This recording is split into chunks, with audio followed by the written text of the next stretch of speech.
Party బహిష్కృత నేత బక్క జయశంకర్ గారు ఉన్నారు. సార్ నమస్తే. నమస్తే. ఇప్పుడు హైడ్రా మీద మీరు ఏకంగా హైడ్రా కమిషనర్ రంగనాథ్నే టార్గెట్ చేశారంటారా? ఎందుకు అనంటే తన ఇల్లు బఫర్ జోన్లో ఉందని మీరు ఏ రకంగా ఆరోపిస్తున్నారు? మీ వద్ద ఆధారాలు ఉన్నాయా? ఎందుకు అలిగేషన్స్ చేస్తున్నారంటే ఏం చెప్తారు సార్? ఇప్పుడు రంగనాథ్ గారి మీద కూడా ఆరోపణలు అని అంటే, రంగనాథ్ గారికి చట్టాలకు అతీతమైన వ్యక్తి, రూల్స్కు అతీతమైన వ్యక్తి, హైడ్రా డెమాలేషన్స్కు మినాయింపు ఉన్న వ్యక్తి ఏం కాదు. అందరితోని ఆయన కూడా సగటున ఈ దేశంలో ఉన్న ఆయన కూడా ఒక పౌరుడు. ఆయనకు కూడా ఇవన్నీ కూడా వర్తిస్తాయి. ఈరోజు ఎప్పుడైతే మీరు ఫస్ట్ మనం ఇందులో స్టార్టింగ్లో పోతే హైడ్రా జిహెచ్ఎంసి ఉన్న తర్వాత, జిహెచ్ఎంసీలో టాస్క్ ఫోర్స్ ఉన్న తర్వాత, జిహెచ్ఎంసీలో హెచ్ఎండిఏ ఉన్న తర్వాత హైడ్రా అనేది ఎందుకు పుట్టుకొచ్చింది? ప్రత్యేక ఒక డిపార్ట్మెంట్ ఎందుకు ఏర్పాటు చేయాలి? ఆ డిపార్ట్మెంట్కి ఒక ఐపీఎస్ ఆఫీసర్ని ఎందుకు పెట్టాలి అనేది ఒక క్వశ్చన్. సెకండ్, కొత్త రైట్స్ ఆల్రెడీ చెరువులను కాపాడడానికి వీటన్నిటి కోసము చట్టాలు ఉన్నాయి. ఆ చట్టాలను ఈరోజు రెండు చట్టాలు చూపెడతా. తెలంగాణ ఏర్పడిన తర్వాత మనము the Telangana land revenue act అని చట్టం ఉన్నది. 1317F అనేది ఉన్నది. ఇది ఫాసీ అంటారు. ఓకేనా? నువ్వు అందులో గూగుల్లో కొడితే ఇవన్నీ వస్తాయి. ఇందులో చెరువులు, రోడ్లు, దారులు, ఫుట్పాత్లు, బ్రిడ్జులు, ఇంకా చిన్న చిన్న కుంటలు, నదులు, పారే నీళ్ళ ట్యాంకులు, చిన్న కుంటలు, కెనాళ్ళు, చెరువులు, ప్రవహించే నీళ్ళు ఏ ఉన్నా ఇది దీని మీద ప్రభుత్వానికి సర్వ హక్కులు ఉన్నాయి. ఓకేనా? ఎక్సెప్టింగ్ అనేది ఒక పదం ఉంది. కానీ ఎప్పుడు ఎవరికైతే belonging to persons or class legally capable, ఎవరికైతే రిజిస్ట్రేషన్ ఉందో, అంటే ఇప్పుడు రంగనాథ్ గారిది తీసుకుందాం. రంగనాథ్ గారిది ఇల్లుకు రిజిస్ట్రేషన్ ఉన్నది, రంగనాథ్ గారికి మున్సిపల్ ట్యాక్స్ కడుతుండు, రంగనాథ్ గారికి మున్సిపల్ పర్మిషన్ ఉంది, కాబట్టి ఆయన ఇల్లు ముట్టుకోనికి లేదు.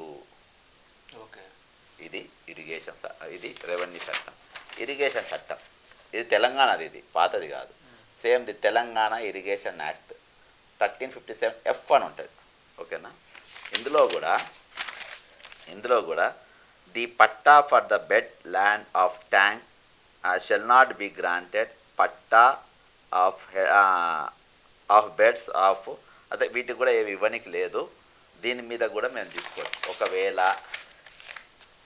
ప్రొవైడెడ్ నీకు ఆ భూమి కావాలంటే provided the compensation in case of acquired occupancy right being so extinguished shall be paid under the land equation act. కింద అంటే ఈరోజు హైడ్రా ఏం చేశారు? రెండు చట్టాలను తొక్కేసింది. ఈ రెండు చట్టాలను తొక్కేయమని గవర్నర్ ఆడియన్స్లో ఏమని చెప్పిందా? అంటే వాళ్ళకి అనుకూలంగా మార్చుకున్నారా అసలు? అంతే. ఇవాళ ఎవరు అడిగేటోళ్ళు లేరు. ఇవాళ ఎవరు టెన్షన్లలో వాళ్ళు ఉంటే మేధావులంతా సరెండర్ అయిపోయారు. మేధావులంతా ఫర్ సేల్ అయిపోయారు. వాళ్ళు గవర్నర్ ఏమిచ్చింది? గవర్నర్ ఒక 10 రోజులు ఆయన దగ్గర ఫైల్ పెట్టుకొని the significance inclusion was the addition of clause 384B to the greater Hyderabad GHMC చట్టానికి HYDRAA greater powers to carry out its mandate. The ordinance is seen as a crucial step in addressing ongoing controversies around Hydra, particularly with opposition parties. ఇది ఒక political వాళ్ళు తీసుకుపోయినారు. ఇంకోటి ఇంత పెట్టిందంటే full tank levels and buffer zones around lakes and nalas, ఇవేవైతున్నాయి ఇవి కాపాడడానికి ఫస్ట్ దీనికి ఎబిలిటీ టు ఇష్యూ నోటీసెస్, ఈ స్ట్రక్చర్లను ఇచ్చే ముందు మీరు నోటీసులు ఇవ్వమని చెప్పారు. ఇవన్నీ అంటే వీళ్ళంతా ఎట్లా తయారు చేసి ఇందులో ఎక్కడ కూడా ఈ చట్టాన్ని మీరు ఒకటి ఉన్నది అక్కడ Telangana municipal act 2019, Hyderabad metropolitan water supply sewerage board దీని యాక్ట్ 1987 మున్సిపల్ చట్టాలు ఇవి తీసుకున్నారు. కానీ ఎక్కడ కూడా రెవెన్యూ చట్టాన్ని అధిగమించండి, దానికంటే మీకు ఎక్కువ పవర్స్ ఇస్తున్నాము, లేకుంటే ఇరిగేషన్ దానికంటే ఎక్కువ పవర్స్ ఇస్తున్నాము అని వాళ్ళు ఎక్కడ కూడా ఇవ్వలేదు. నోటీసులు ఇచ్చేయండి, ఆ స్ట్రక్చర్గా మీరు నోటీసులు పంపినాక దాని మీద యాక్షన్ తీసుకోండి అని చెప్పారు. వీళ్ళు ఆల్రెడీ కూలగొట్టిన తర్వాత ప్రజలకెళ్ళి కొంచెం ప్రతిఘటన ఏర్పడిన తర్వాత అప్పుడు గవర్నర్కు ఇవ్వడం జరిగింది. ఈరోజు సేమ్ అదే విధంగా వీళ్ళు ఎవ్వరు కూడా ఇప్పటి వరకు ఇల్లు కూలిపోయిన వాళ్ళు ఎవరు కూడా నా ఇల్లు బఫర్ జోన్లో ఉందని ఎవరు చెప్పలేదు. ఎందుకంటే నాకు రిజిస్ట్రేషన్ చేశాను. ఈరోజు ఇరిగేషన్ డిపార్ట్మెంట్ వాళ్ళు ఒకవేళ చెరువు కిందికి వస్తే ఇది నిషేధిత జాబితాలను అందులో ఎందుకు పెట్టలేదు? సరే నువ్వు పెట్టలేదు, రిజిస్ట్రేషన్ అయింది. ఇక్కడికి వెళ్ళి మున్సిపల్ పర్మిషన్ కోసం పోయినావు. రిజిస్ట్రేషన్ ఉంటే ఉండని అబ్బా, నేను మున్సిపల్ పర్మిషన్ ఇయ్యా అని మున్సిపల్ పర్మిషన్ ఎందుకు ఆపలేదు? ఇల్లీగలే. మరి మున్సిపల్ పర్మిషన్ వాడు ఇచ్చిన తర్వాత వాళ్ళు ట్యాక్స్ అని తీసుకుంటారు.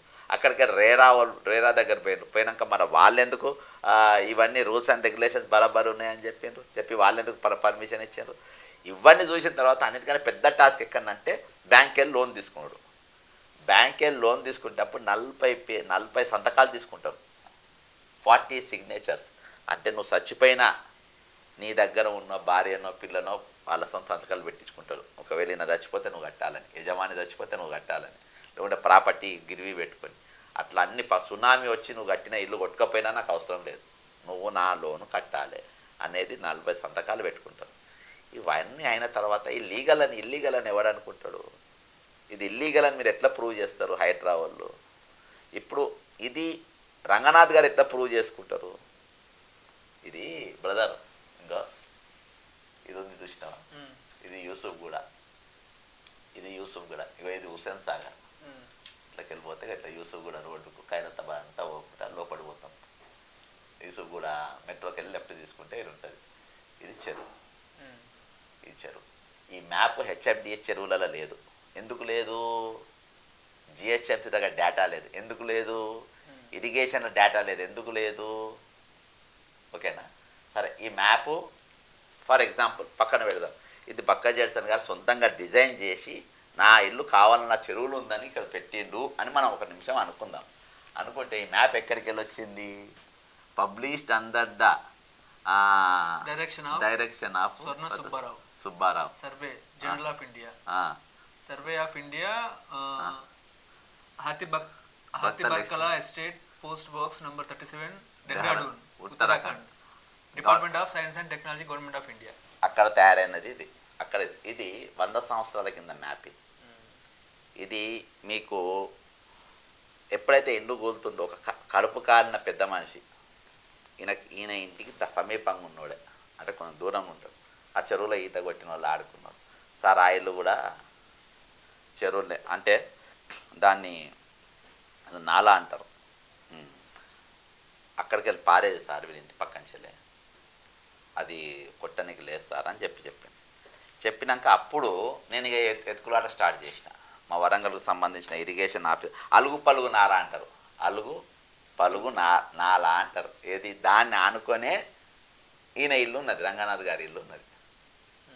అలుగు పరుగు నాల ఎంత దూరం ఉంది, ఎంత విస్తీరం ఉందని లెక్క చెప్తలేరు. ఈ పదాలు ఆయన నోట్లో వస్తలేవు. ఆయన హైడ్రా కమిషనర్.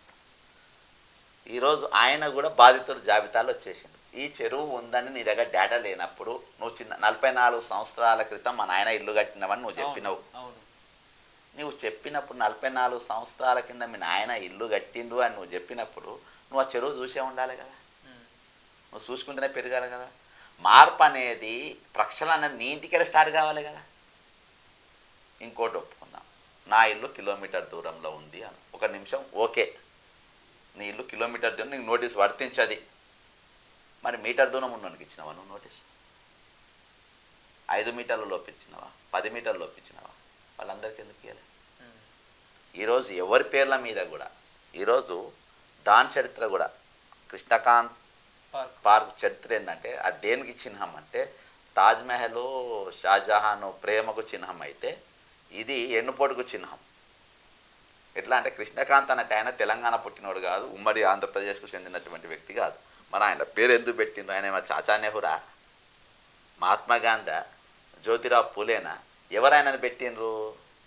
ఎందుకు పెట్టినంటే 95లో రాజకీయం కింది మీదికి అవుతున్నప్పుడు చంద్రబాబు నాయుడు ఎన్టీ రామారావును ఎన్నుపోటు పొడవడానికి సహకరించినట్టు గవర్నర్ ఈయన ముఖ్యమంత్రి అయింది కాబట్టి ఆయన చచ్చిపోయిన తర్వాత ఆయన పేరు మీద ఏదో కట్టాలి, ఆయన రుణం తీసుకోనికి అని చెప్పేసి చంద్రబాబు నాయుడు ఆ చెరువు కట్టిండు. దాని చరిత్ర అది. అక్కడ పక్కన వాళ్ళకి ఎవ్వరికి కూడా ఇది ఇవ్వాలి. రికార్డ్స్ అన్నిటికెళ్ళి మాయం ఎందుకు చేసిందంటే రేపు ఏదో ఒక రోజు ఈ సమస్య వస్తుందని చెప్పి ఎందులో కూడా రికార్డు లేకుండా చేసింది. ఈరోజు ఈ మ్యాప్ గవర్నమెంట్ ఆఫ్ ఇండియా ఈ మ్యాప్ దొరికిన తర్వాత మొట్టమొదటిసారి అక్కడ చెరువు ఉండే, చిన్న చెరువు ఉండే అంట. చిన్న చెరువు కాదు, చెరువు పేరే పెద్ద చెరువు. పెద్ద చెరువు అంటే మినిమం 50 ఎకరాల కంటే ఎక్కువ ఉన్నదాన్ని పెద్ద చెరువు అంటారు. నాకున్న సమాచారం ఏంటంటే అలా 112 ఎకరాల చెరువు అది, 112 ఎకర్స్.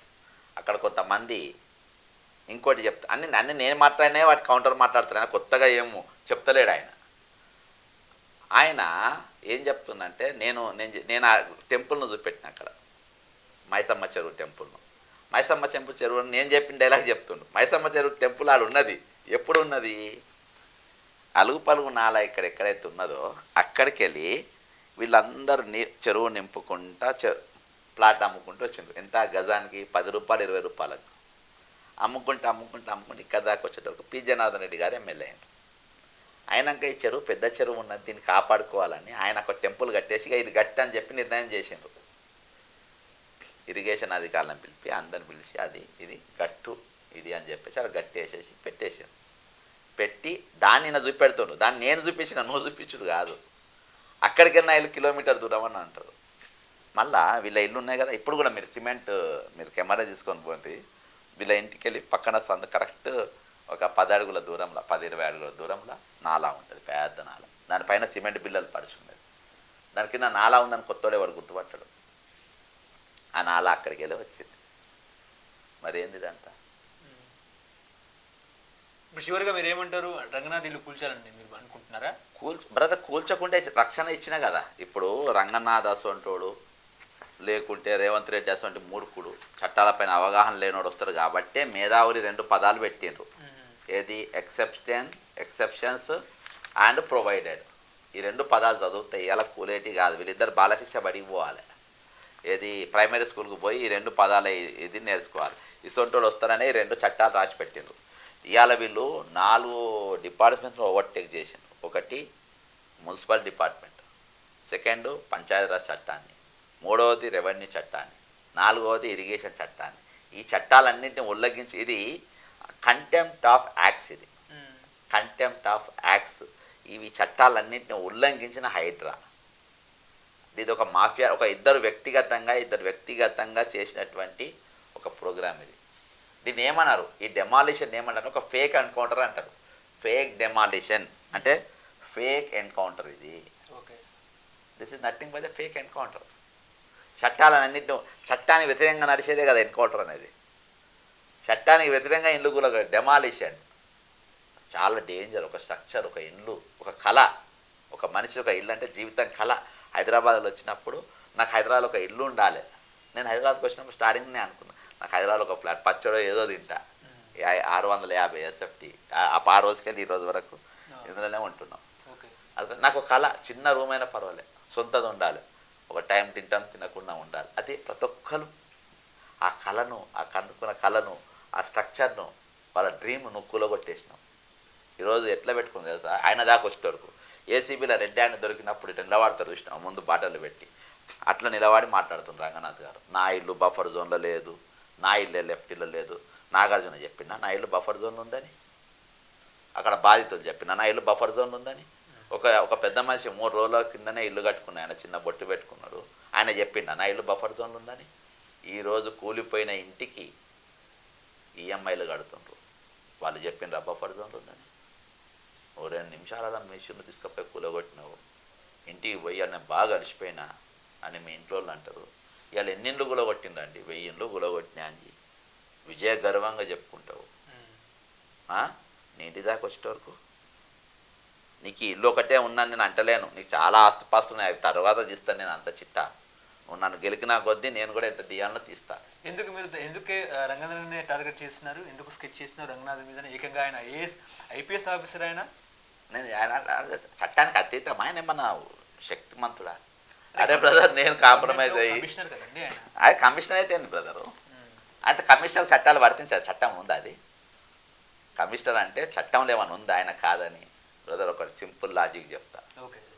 ఒక మనిషికి రేవంత్ రెడ్డి అనేటోడు రెడ్ హ్యాండ్ దొరికిన దొంగ, అది రంగనాథ్ ఒప్పుకోవాలి, సోనియా గాంధీ ఒప్పుకోవాలి, రాహుల్ గాంధీ ఒప్పుకోవాలి, ప్రియాంక గాంధీ ఒప్పుకోవాలి. సంచులతోని పైసలు ఇస్తుంటే రెడ్ హ్యాండ్ దొరికిన దొంగ. రెడ్ హ్యాండ్ దొరికిన దొంగ అని నీతుల గురించి, నిజాయితీ గురించి, అదాని దోపిడీ గురించి మాట్లాడే రాహుల్ గాంధీ వాళ్ళను ముఖ్యమంత్రి చేసిందనంటే వాళ్ళకి ఎంత ఎథిక్స్ ఉన్నది అదొక టికెట్. అటువంటి దొంగ కొంతమందికి ఫోకల్ పోస్టులు ఇస్తున్నానంటే, ఫోకల్ పోస్టు మంచి నీతి నిజాయితీ గల్లోనికి డీజీపీ రవిగుప్తా, ఇప్పుడున్న డీజీపీ కూడా మంచి వ్యక్తి, కానీ డీజీపీ రవిగుప్తా గారు ఇంకా స్ట్రిక్ట్ మనిషి. ఆయనను 6 నెలలు కాకుండా ఆయన ఎందుకు తీసేసారు? కొత్తకోట శ్రీనివాసరెడ్డి ఇవాళ హైదరాబాద్ ఆయన ఇల్లు ఉంది అని నేను ఈ మ్యాప్ చూపెడితే 2 నిమిషాలుగా ఆయన ఇల్లు కూలగొట్టుకున్నాడు. నేను ఛాలెంజ్ చేస్తున్నా. ఆయన నిరూపించేటోడు కాదు. ఆయన నా ఇల్లు హైదరాబాద్ లేదు అనే స్టేట్మెంట్ నేను ఇయ్యద్దు, అది ఇస్తే ఆయన ఫెయిల్ అయినట్టే. నా ఇల్లు బఫర్ జోన్లో లేదు అని చెప్తే ఆఫీసర్ ఫెయిల్ అయినట్టే బ్రదర్. ఆయన ఇల్లు ఉందా మరి కొత్తకోట శ్రీనివాసరెడ్డి? లేదు. ఒకవేళ ఉంది అని నేను ఆరోపణ చేస్తే అది వాస్తవమా అవాస్తవమా ఈ మాట అన్నాడు, మ్యాప్లో చూపించింది కాబట్టి ముందు నేను కూలగొట్టుకోవాలని కూలగొట్టుకున్నట్టు ఛాలెంజ్ చేస్తున్నా. ఆయన కరెక్ట్ అసొంటో నీకు పనికిరాదు కాబట్టి సిపికి తీసేసినాం. అర్థమైందా?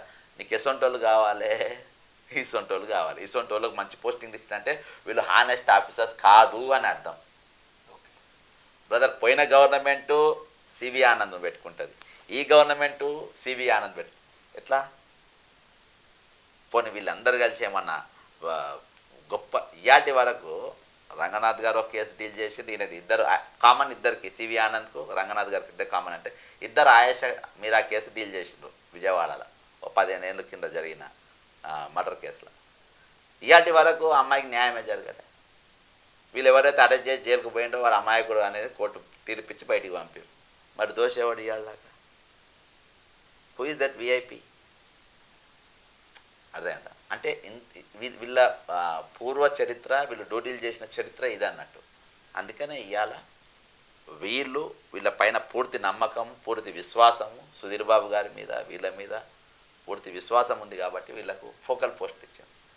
నిజాయితీ గల్లోళ్ళు ఎక్కడనో ఉంటారు. ఇక శ్రీనివాసరెడ్డి గారు ఎక్కడ ఉండో కూడా ఎవరు తెలియదు.